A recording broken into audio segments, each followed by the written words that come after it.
Once a glutton for publicity, Osama bin Laden hasn't shot a new propaganda video since September of 2007, and the world hasn't heard an audio message from him since May 2008. Knowledgeable sources say the sheikh rarely has contact even with his top lieutenants.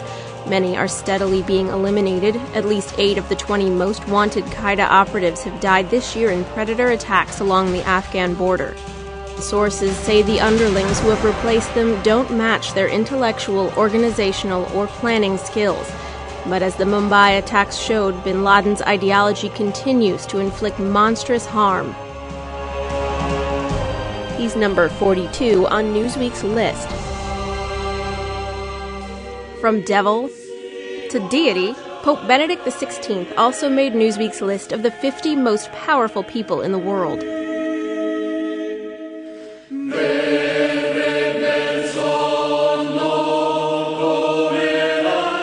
Well, how can you have a power list without the Pope?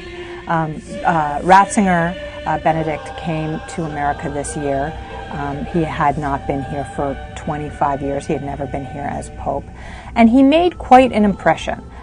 People had been very nervous about this Pope, about him being sort of God's Rottweiler, they called him.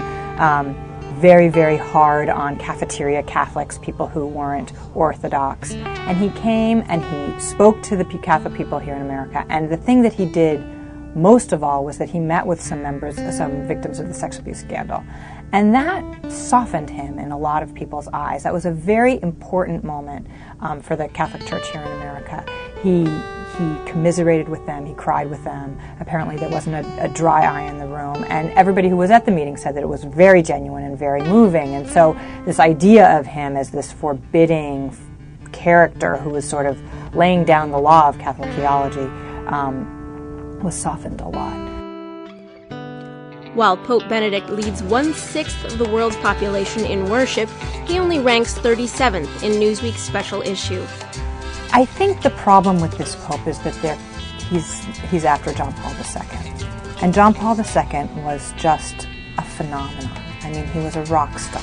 Everybody knew what he looked like. He had traveled to, I don't know the number, so many countries. He kept traveling into his infirmity. People thought that he was wonderful, a hero. I mean, he was responsible for the fall of communism in the 80s. He was a great statesman and a great leader. And so this Pope, he doesn't look as good, he's not as charismatic, he's not as connected humanly, and so he has a tougher road. As the person who's protecting the Catholic faith, he does what he does, but he's just not the same kind of charismatic figure as the previous Pope was. Going forward, this Pope is still walking a very fine line between, wanting to get people under the tent and also saying, this is what it means to be Catholic. And he's not moving away from that line. He's going to have to figure out what he really is going to say about people of other faiths.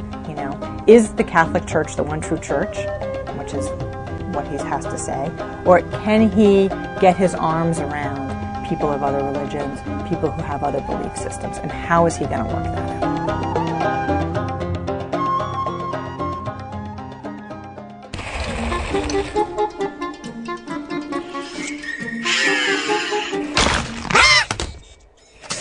When John Lasseter was a boy growing up in the 1960s, he'd wake up at the crack of dawn to watch cartoons. Now Pixar's animation guru dominates the global box office. His films WALL-E and Bolt just received Golden Globe nominations.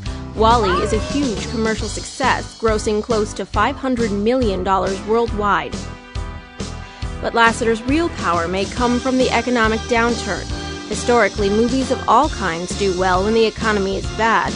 Movie theater attendance went up during 5 of the last 7 recessions since 1965. When your anxieties as a grown-up are dominated by money, terrorism, and war, who wouldn't want to watch a movie that makes you feel like a kid again? John Lasseter is number 35.